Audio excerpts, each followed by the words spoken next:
24장에는 이제 그리스도께서 부활하신 장면이 나옵니다. 이 부활에 대한 기록을 살펴보면 대단히 자연스럽습니다. 성경의 기록은 부활에 대해서 자연스럽게 다룹니다. 그런데 이 자연스럽게 다룬다는, 이 자연스럽게라는 말의 의미는 부활 자체를 당연히 여기는 것은 아니다 하는 겁니다. 예수님은 이미 당신의 죽으심과 부활하실 것에 대해서 말씀하셨죠. 그래서 누가복음 9장 22절에도 이르시되 인자가 많은 고난을 받고 장로들과 대제사장들과 서기관들에게 버림바 되어 죽임을 당하고 제3일에 살아나야 하리라. 이렇게 말씀을 해주셨단 말이에요. 이게 언제냐 하면 이 사건이 일어나기 6개월 전쯤에 갈릴리를 떠나서 예루살렘으로 들어오는 마지막 여행을 하실 때에 이 말씀을 하시고 예루살렘으로 올라가셨습니다. 이렇게 미리 말씀하셨음에도 불구하고 죽으심을 목도한 이들은 예수님의 부활도 믿어야 했는데 그렇지 못했다는 거예요. 그 증거가 뭐냐 하면 그들은 예수님의 죽음과 부활에 대한 예수님의 예언 자체를 믿지를 못했습니다. 즉 예수님이 죽으시는 거, 여러분 사람이 죽습니까 안 죽습니까? 그럼 다 죽는다고 그래요. 자, 그러면 예수님도 언젠가는 죽으시겠죠. 그들의 입장에서, 예수님과 함께 했던 사람들의 입장에서도 보면 예수님이 죽으실 것을 그들은 알고 있었어요. 예를 들면 우리 딸들에게 물어보면 아빠가 죽겠니 안 죽겠니? 그러면 딸들이 뭐라고 그러겠어요? 인정하고 싶진 않지만 아빠도 죽겠지 뭐. 죽겠다고 말하기엔 좀 그렇지만 죽는다는 사실은 어렴풋하게나마 알고 있어요. 창건아, 목사님이 죽겠나 안 죽겠나? 어휴, 저렇게 약간 웃으면서 대답하는 게 기분이 살짝 안 좋아질라 하는데 저 죽겠죠? 근데 우리 딸에게 이렇게 말합니다. 제가, 딸들아, 아빠가 암이래. 그래서 6개월밖에 못 산대. 만약에 그렇게 말한다면 인정하고 싶지 않겠죠? 아빠는 다리도 저만큼 굵고 막 힘도 세고 막 그러는데 6개월 뒤에 내가 죽는다 그러면 그거 자체를 받아들이기 어려울 거 아니에요. 예수님의 죽음은 예수님이 나는 죽어 그렇게 말씀하셨을 때에 그 사람들이 어떻게 받아들였는지는 모르지만 최소한 예수님에 대해서 예수님도 사람이니까 죽겠지. 그런데 내가 예루살렘에 올라가면 대제사장들과 서기관들과 장로들과 대제사장들과 서기관들에 의해서 난 죽음을 당해. 그 죽음을 그렇게 예언하신 그 말씀을 이 사람들이 믿었을까요? 안 믿었을까요? 안 믿었을 겁니다. 왜? 아니, 뭔 잘못을 했다고 예수님을 죽입니까? 장로들과 대제사장들과 서기관들이 예수님이 뭘 잘못했습니까? 예수님이 그 사람들에 의해서 난 죽게 될 거야 라고 말했을 때에도 그들은 죽음에 대해서 예상하지 못해 믿지 못했을 겁니다. 만약에 예수님이 율법을 수시때때로 어겨 심지어 율법에서 아주 강하게 그 많은 것들을 막 마음대로 막 해. 그런데 그렇게 사셨던 분이 나는 예루살렘에 올라가면 장로들과 대제사장들과 서기관들에 의해서 죽임을 당할 거야. 그럼 믿겠죠. 왜? 그래. 저분이 사람은 좋은데 율법을 좀 잘 어겨. 그러니까 율법을 잘 어겨. 그러니까 이제 잡혀서 죽는 거 그럴 수도 있겠다 생각하겠지. 예를 들면 우리 애들한테 아빠가 경찰서에 붙잡혀 갔어. 그러면 애들이 아빠가 왜요? 이렇게 생각할 거 아니에요. 근데 아빠가 교통법규를 어겼어. 그러면 이렇게 할 거예요. 교통법 그렇다고 막 어기는 건 아닙니다. 제가 오해하지 마시고. 그런데 아빠가 살인을 저질렀어. 그래서 경찰서에 붙잡혀 갔어. 그러면 애들이 아빠가 가끔 신호를 위반하긴 해도 사람을 죽일 사람은 아닌데? 그렇게 생각할 거 아니에요.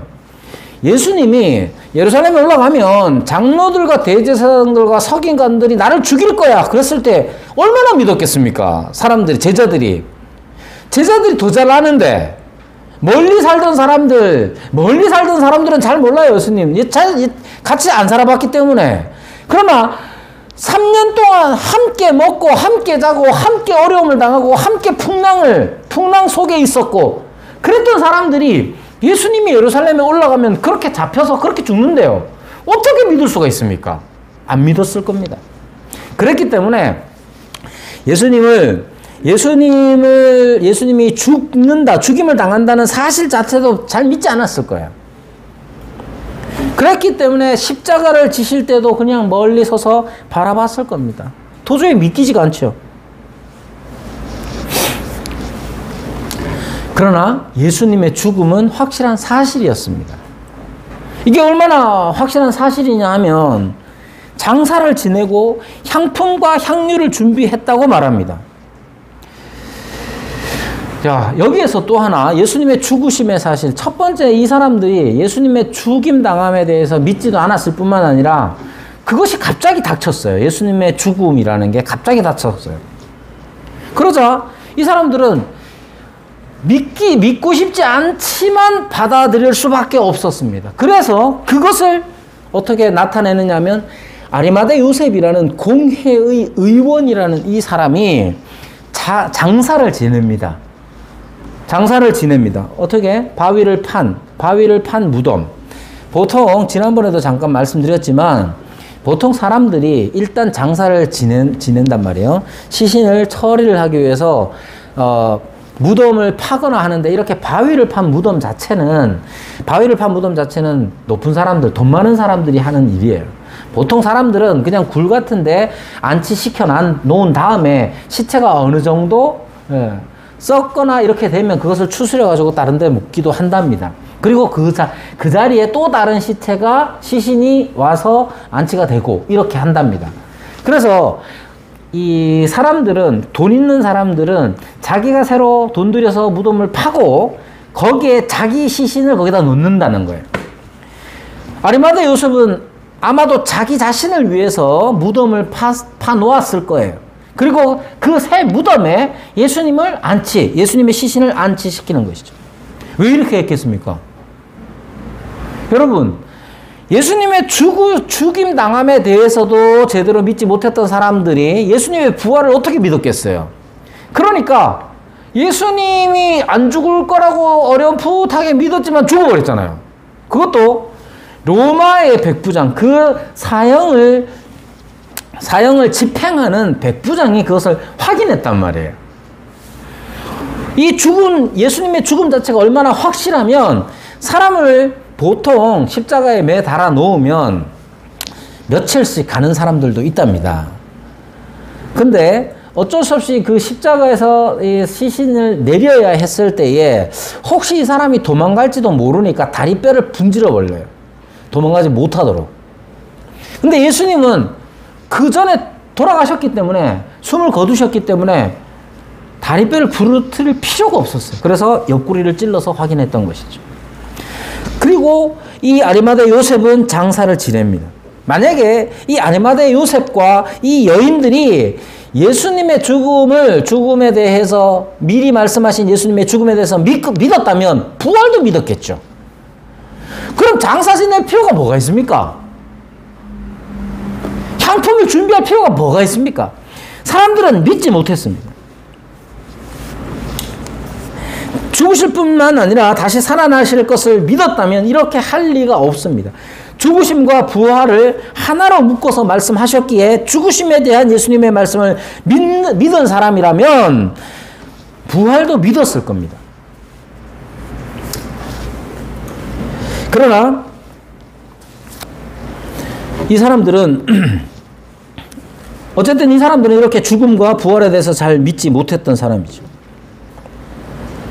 남은 건 뭡니까? 남은 거는 예수님의 죽음에 대해서 최대한의 예를 표하는 그것밖에 없습니다. 그래서 이 요셉이라는, 아리마대 사람 요셉이라는 사람은 죽임 당하실 때에 사실은 가까이 가지 못했단 말이에요. 멀리서 있었습니다. 그러나 자기의 예수님의 죽음에 대한 최대한의 예를 갖추기 위해서 그는 용기를 내어 가까이 갑니다. 빌라도에게 가서 시신을 내어달라고 합니다. 공의 의원으로 비록 예수님을 죽이는 결의와 행사에 찬성하지 않은 사람이지만 그렇다고 해서 예수님이 죽는 자리 가까이에 따르지 못했던 그런 사람이죠. 그런 그가 이제 예수님의 시신을 달라고 하는 거예요. 그리고 세마포로 싸고 아직 사람을 장사하는 일이 없는 바위에 판 무덤에 넣어 장례를 치릅니다. 갈릴리에서 온 여자들도 뒤따르죠. 이 여자들은 아마 갈릴리에서 온 듯한데, 갈릴리 출신인 듯한데, 어쩌면 예수님이 갈릴리에서 돌아가셨다면 이 여자들이 자기들이 어떻게 해서든지 무덤을 마련해서 예수님의 시신을 안치했을 겁니다. 그러나 이곳은 유대 땅 예루살렘이지 않습니까? 그래서 그들은 자기들이 예수님의 죽음에 대해서 최대한 할 수 있는 예를 갖추는데 그것이 뭐냐 하면 향품과 향유를 준비하는 거였어요. 여러분, 예수님은 안식일이 이르기 전에 돌아가셨습니다. 그래서 급하게 시신을 내려서 처리를 했단 말이에요. 안식일이 언제냐? 금요일 저녁부터입니다. 금요일 저녁부터. 그리고 안식일을 닥치면 아무것도 할 수 없어요. 향품과 향유를 준비할 수가 없어요. 그러니까 이 여자들은 얼마나 급하게 준비를 했겠습니까? 그리고 또 하나 중요한 게 있는데 뭐냐 하면 이 시신이 어디에 묻혔는지를 아는 게 중요해요. 그래서 이 사람들은 어디에 묻혔는지를 55절에 보면 23장 55절에 보면 갈릴리에서 예수와 함께 온 여자들이 뒤를 따라, 그러니까 예수님이 어디에 장사되는지를 뒤를 따라서 그 무덤과 그의 시체를 어떻게 두었는지를 보여줘. 예수님이 확실히 죽었다는 거예요.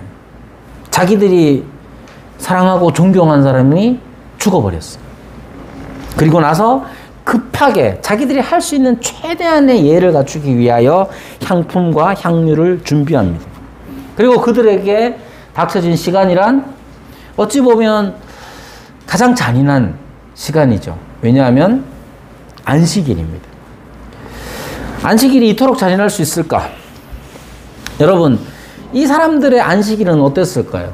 아리마대 요셉이나 아니면 이 여자들, 갈릴리에서 함께 예수님과 함께 온 여자들의 안식일, 또는 예수님을 3년 동안 따라 함께 지냈던 제자들의 이때 이날의 안식일 어땠을까요?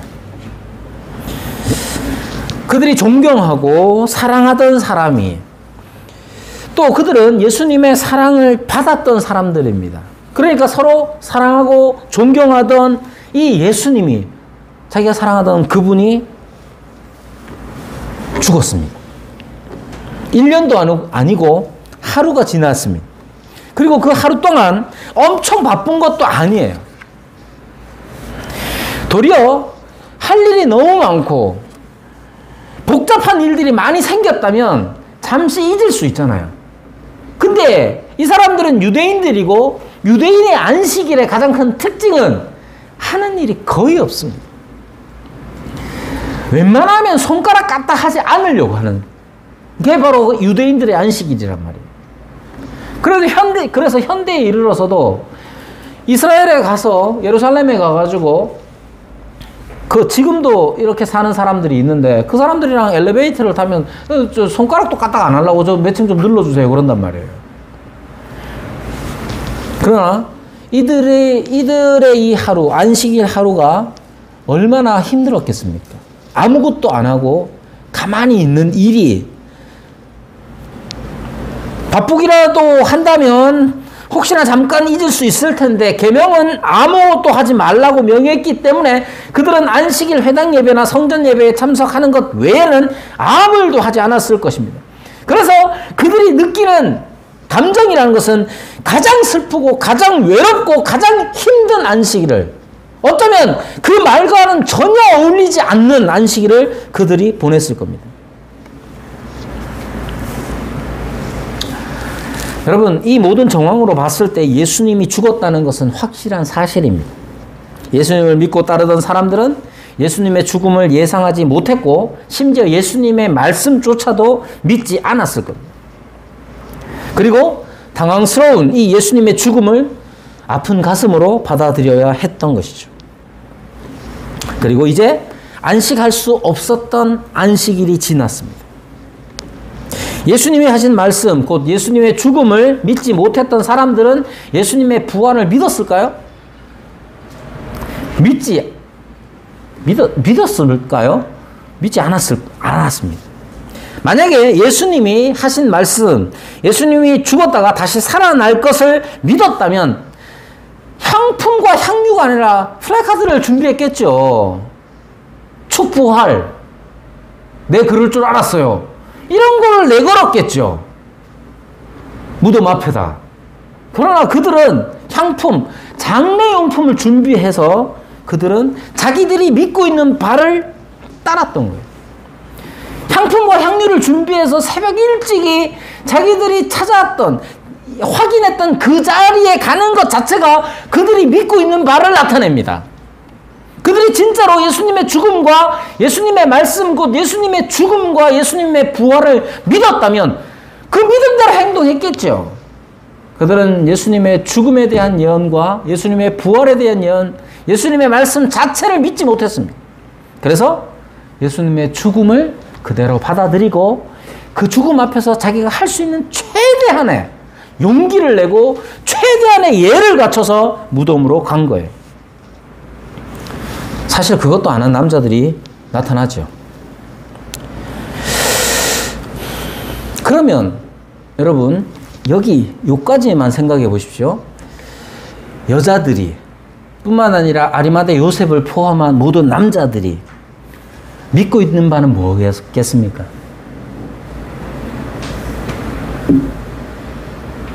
한 번 죽으면 끝이라는 거예요.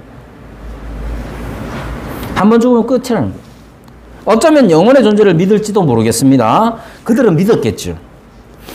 창건이 친구들하고 이렇게 책을 읽다가 샬롯의 거미줄을 읽다가 샬롯의 죽음에 대한 대목이 나왔어요.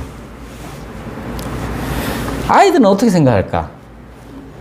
창건이 친구들은 죽음이 존재의 소멸이라고 생각하지 않습니다. 믿지 않습니다.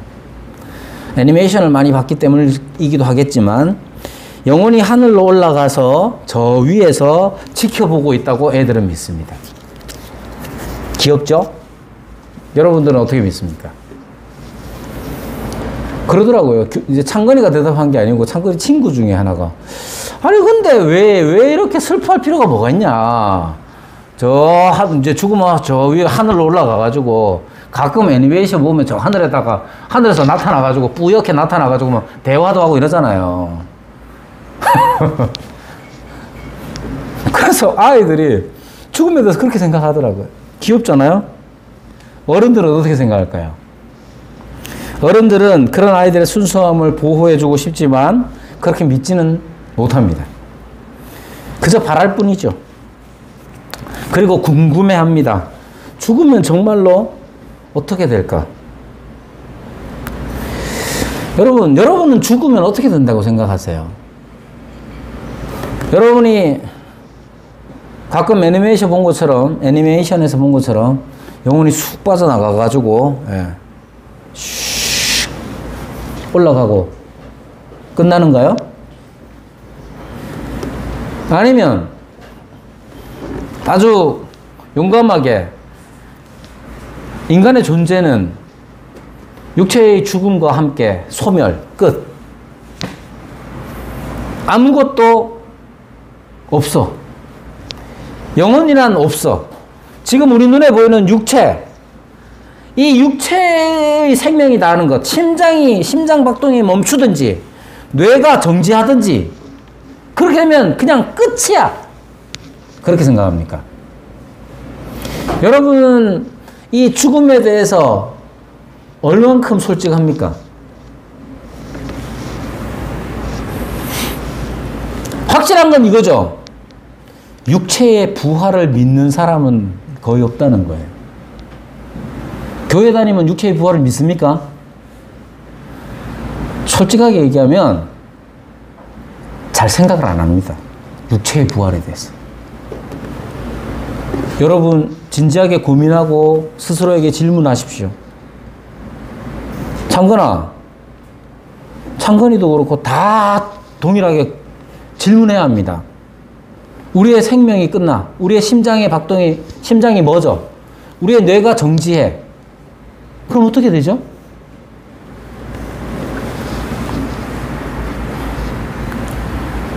어떤 사람은 영혼은 그 있던 대로 돌아간다.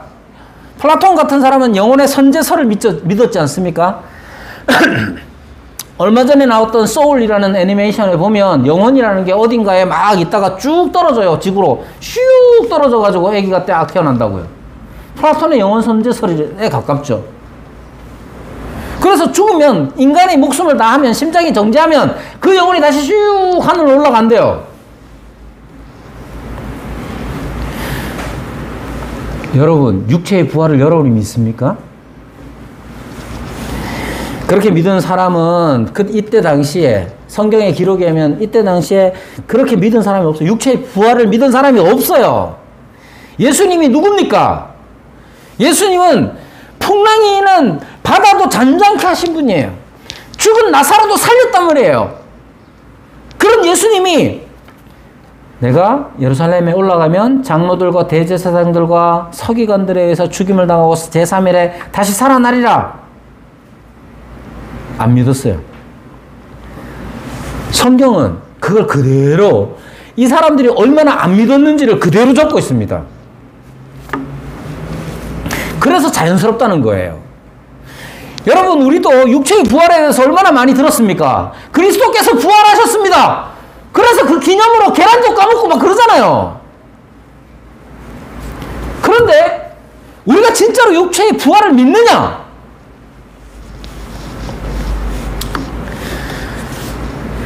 잘 안 믿습니다.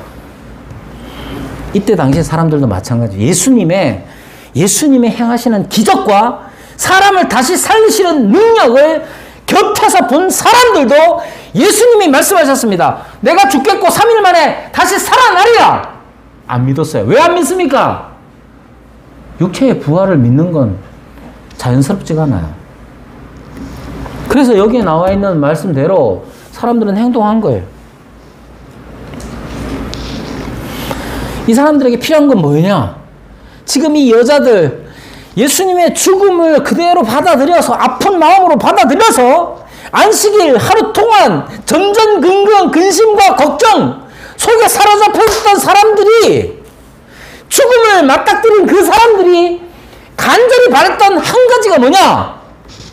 시신을 찾기를 원했습니다. 그들에게 필요한 것은 시신이었어요. 그들이 바란 것은 시신뿐이었어요. 그런데 시신이 보이지 않습니다. 그리고 그들은 근심합니다. 그들은 자기들이 예수님의 말씀을 믿지 못했기 때문에 근심한 게 아니라 예수님의 시신이 없어졌기 때문에 근심했습니다. 불안의 안식일을 보낸 사람들이 품은 소망, 그들이 바란 그 바람, 그건 시신이 그 자리에 있는 것밖에 없었습니다. 여러분, 우리의 실존을 이만큼 잘 드러내는 게 또 있을까요? 여러분, 우리가 소망하는 것, 우리가 꿈꾸는 것, 온 마음을 다해서 바라는 것 뭡니까? 여러분들이 진짜 간절히 바라는 게 뭡니까? 이 여자들이 예수님의 시신을 찾고 바라는 것, 그 정도, 그것보다 더 대단한 걸 우리가 바라고 있습니까? 물론 시신이라도 만져보는 게 소원인 사람들이 있습니다. 아니, 유골이라도 찾을 수 있길 바라는 사람들이 있죠. 그런 절박함을 가치 없다고 말하려고 하는 게 아닙니다. 자기 아이가, 자기 아들이, 자기 사랑하는 아이들이, 자기 아이가 물속에 빠져서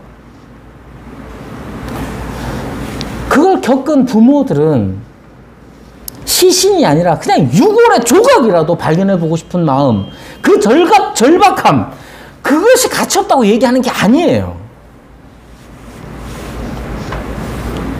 누구나 이해할 수 있고 공감할 수 있는 이 절박함 자체가 우리 인간의 실존을 말해주고 있다는 거예요. 여러분, 인간이라는 존재가 생각해보면 얼마나 대단합니까? 인간은 정말 위대한 존재라고 할 수밖에 없습니다. 가이아 빈스라는 이 작가가 쓴 책 중에 초월이라는 게 있어요. 초월이라는 책에서 보면 인간을 어떻게 정의하느냐 하면 모든 종을 뛰어넘어 정점에 선 존재.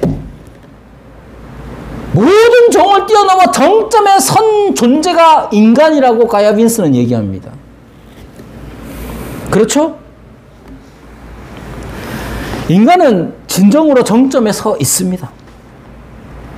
모든 인간을 수평적으로 생각하면, 즉 모든 피조물들을 다 살펴보면 인간만한 존재가 없어요. 그래서 초월적 존재인 것이죠.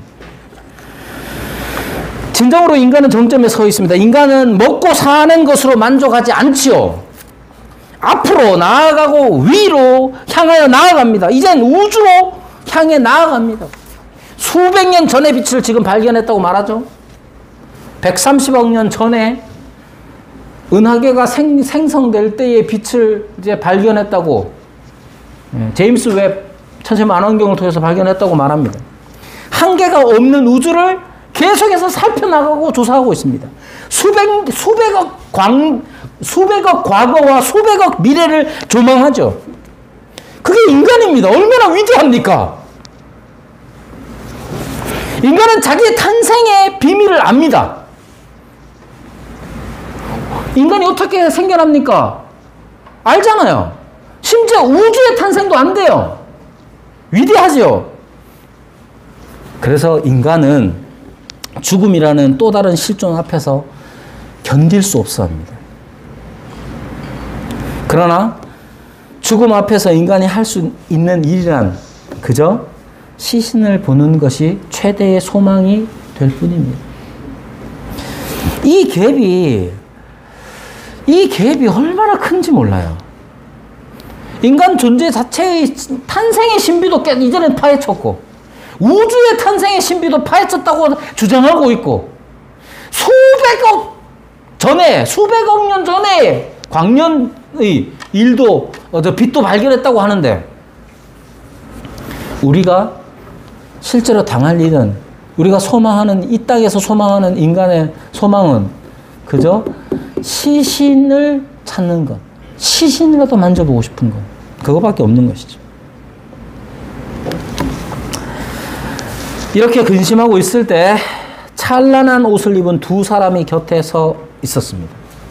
그리고 근심에 쌓인 여자들에게 말합니다. 어찌하여 살아있는 자를 죽은 자 가운데서 찾느냐? 여기 계시지 않고 살아나셨느니라. 갈릴리에 계실 때 너희에게 이렇게 어떻게 말씀하셨는지를 기억하라. 이르시기를 인자가 죄인의 손에 넘겨져 십자가에 못 박히고 제3일에 다시 살아나야 하리라 하셨느니라.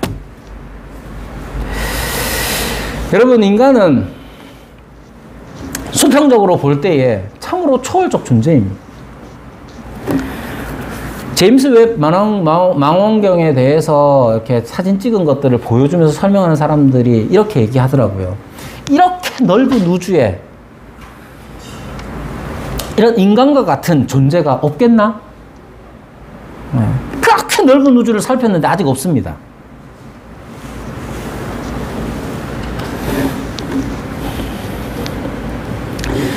그러면서 인간의 존재가 한편으로는 얼마나 하찮은가, 얼마나 작은가를 이야기할 뿐만 아니라 인간이, 이 작아 보이는 이 인간이 이 넓은 우주를 살피고 있다는 사실에 도취되기도 합니다, 인간이. 그러나 인간의 실존이라는 것은 결국 이 죽음의 문제를 해결하지 못한 채 근심하고 있는 것에 불과하지요. 예수님께서 이 땅에 왜 오셨습니까? 예수님께서 이 땅에 왜 오셨는지 인간의 편에서 생각하자면 끝이 없고, 아니, 답이 없습니다. 끝이 없는 게 아니라. 그러나 하나님이신 그분, 하나님께서는 우리에게 분명히 말씀하여 주시죠. 왜 왔는지. 인자에 온 것은 섬김을 받으려고 함이 아니라 섬기려 한다. 자기의 목숨을 많은 사람을 위해 대속물로 내어줌으로써 많은 사람을 섬기기 위해서 주님께서 이 땅에 오신 거예요. 그렇게 오셔서 하신 일이 뭐냐? 죽으셨단 말이에요. 그리고 이 죽음은 누구도 예상하지 못했던 죽음이에요.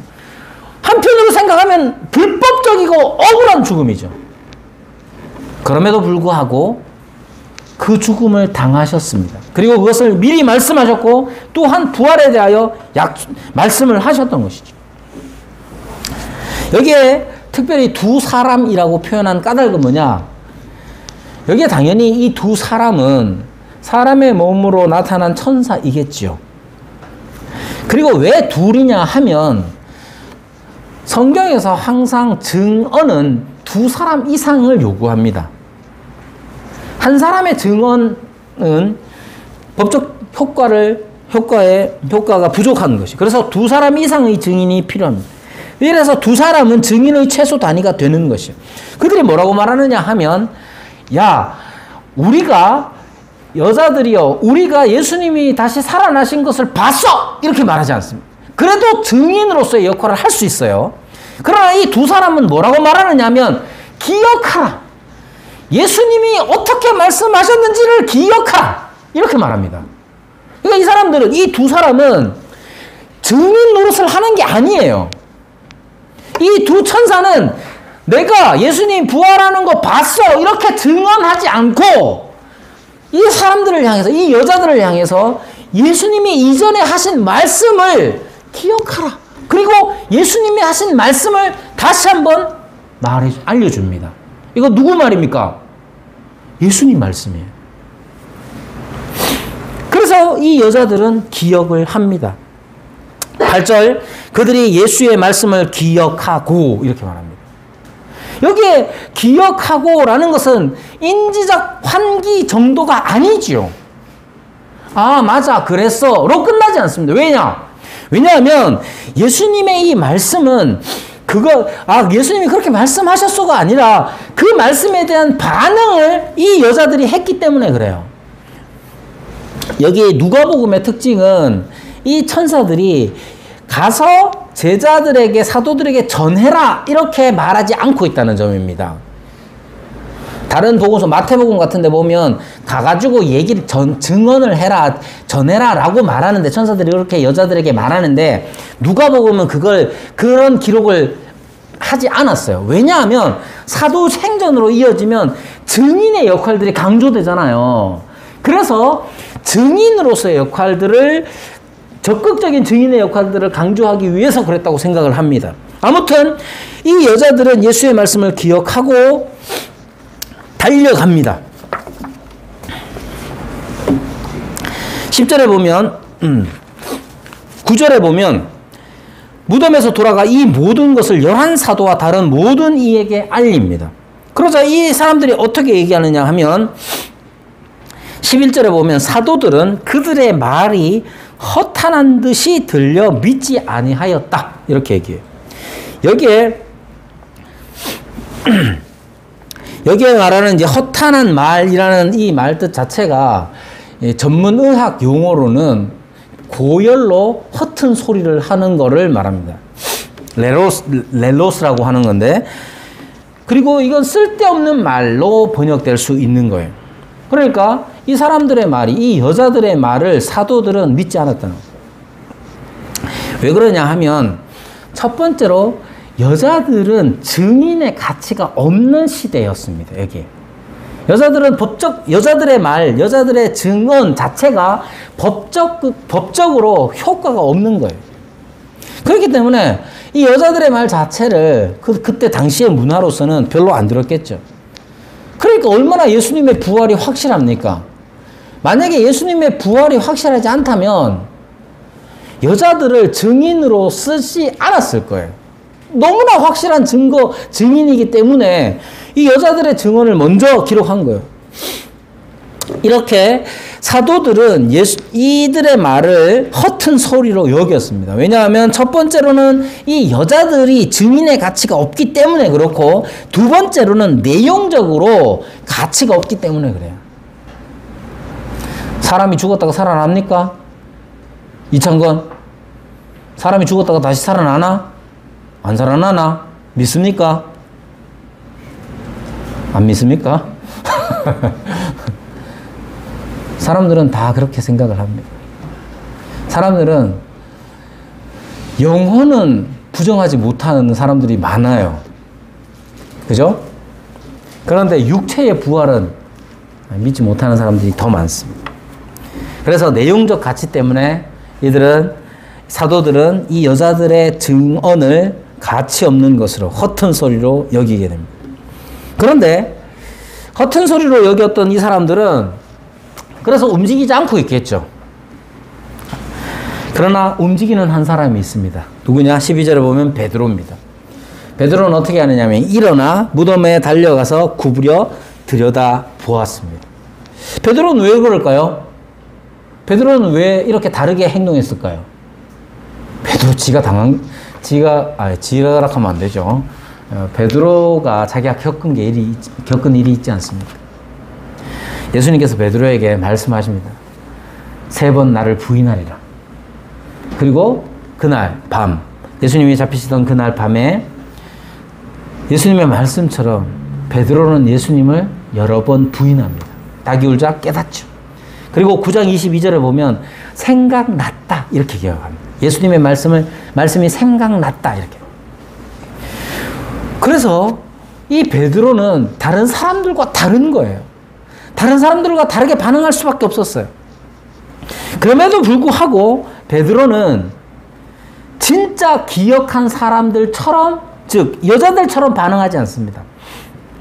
여자들은 어떻게 했느냐면 여자들도 그들의 말을, 즉 두 사람이라고 표현된 이 천사들의 전해주는 말을 듣고 예수님의 말씀을 기억했잖아요. 그래서 제자들에게, 사도들에게 가서 전했단 말이에요. 베드로는 이 여자들의 말을 듣고 어떻게 해야 됐느냐 하면 예수님의 말씀을 기억했어야 해요. 그러면 예수님의 말씀을 기억했다면 어떻게 반응하는 게 옳은 거냐? 예수님이 죽는다고 말씀하셨고 죽임을 당한다고 말씀하셨고 제3일에 살아날 것에 대해서 말씀하셨으니까 그 다음에 어떻게 해야 됩니까?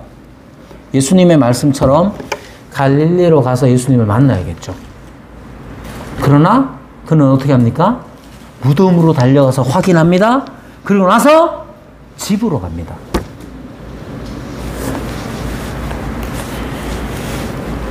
여러분, 부활이라는 것은, 육체의 부활이라는 것은 이토록 믿기 어려운, 우리와는 어울리지 않는 어떤 것입니다. 그래서 여러분들이 육체의 부활을 잘 못 믿는다. 네. 그게 그렇게 믿음 없는 건 아니라고 생각합니다. 그리고 또 하나.